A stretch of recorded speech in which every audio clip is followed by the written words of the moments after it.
Hi there, students. I find many people wonder about this prefix a. So, for example, awake. He is awake. Yeah. He was taken aback. He's sleeping. He is asleep. Yeah.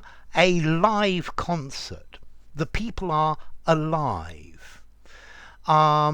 He is abed. Yeah, the boat is ashore.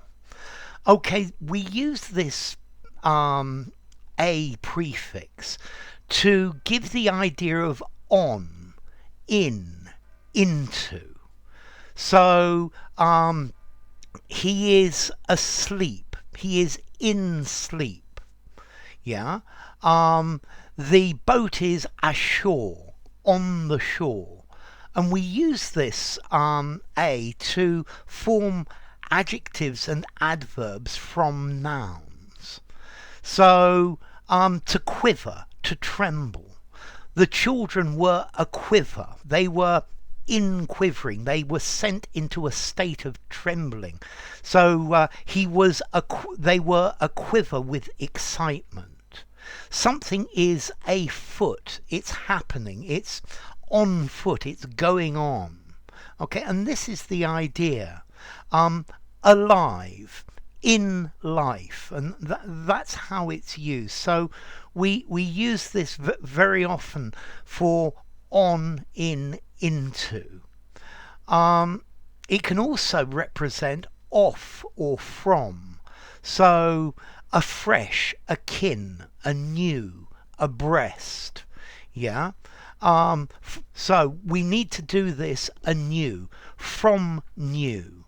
Okay, we need to do these two things are akin. They are from each other. They join together. Yeah, so it has this idea of something is happening, something goes into motion with making it into an adjective. Okay, there are lots and lots of examples of this.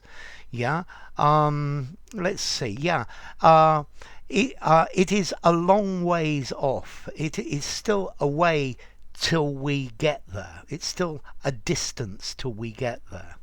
Okay, so this prefix a, most of these words are rather literary. They're a little bit old-fashioned, but we still use them in many cases without them being formal or old-fashioned. So if something goes wrong with this video, with my computer, I'm going to have to make this video anew from the beginning. Yeah. Okay. So the prefix a, I keep wanting to say preposition. I don't know why.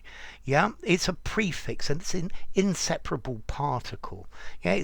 It comes really from Germanic languages from before.